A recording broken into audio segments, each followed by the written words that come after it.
Okay, good morning, everyone. Thank you for the invite to the Coalition of Concerned Métis Citizens for being here today. I appreciated the chance to come into Gibsons today and talk about the Coalition's released blueprint strategy as requested. We did get requested from the leadership, so I thank the Métis folks that are here from Gibsons as part of the Vancouver Métis Cultural Society. It's something that I think the Coalition members provincially are doing right now to get out to all the communities to educate everyone about what the blueprint solutions we believe need to happen, and to educate people about the serious financial challenges the Métis Nation will face for, as far as I'm concerned, many years. So it's not about fighting, it's about education and awareness for us. So I think at this point, we've made copies of the blueprint for today, and I appreciate the time for everyone on a Sunday.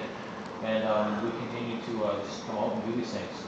What I've got today is the document. I've got a few things I would like to review in the Constitution, and we've got a couple other pieces. I don't know if you saw the recent clip on the website from a chartered accountant that we got as an independent review of the 2009-2010 financial statements. And what we're asking citizens to really do is continue to read the material, understand the 6 issues as we see it, sign up on the Coalition website as supporters and members, and inform your families and friends, because it's a very serious situation right now.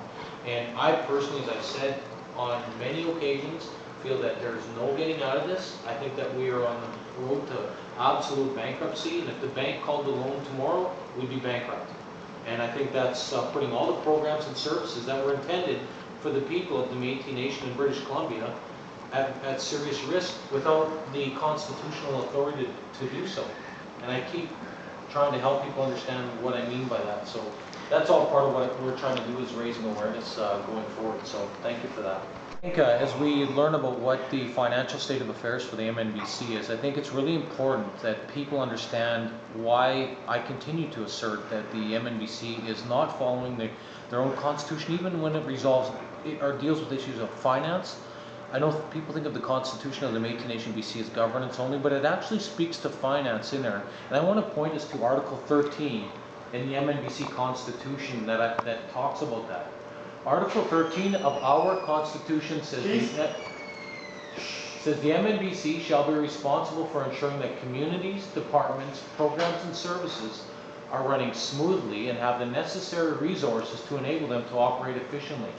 This responsibility recognizes that funding may be limited, that there will be competing priorities for resources, and that all requests for resources are unlikely to be met. Having said that, last year we know they ran a deficit of roughly $1.3 million, to now add to an organizational debt of $1.8 million. It's clear that the chartered accountant has estimated that it will carry on. He's given an independent opinion by the man by the name of Sandy Aird. He's given us a great review, an independent review for the citizens, so hopefully the citizens realize. And at the AGM, MNBC management leadership said, well, the people asked us to carry on doing what we're doing. Well, according to our own Constitution, under Article 13, we know when this was drafted, because I was one of the people that helped draft this, that we knew that resources are unlikely to be met. What that tells me, as one of the original authors and in the architect of this, is that we were never supposed, if we couldn't do it, you have to have controls. You have to say, okay, fine, we will try our best, but we'll have to explain to the people when we can do things, why we can do them, and when we can't do things, why we can't do them.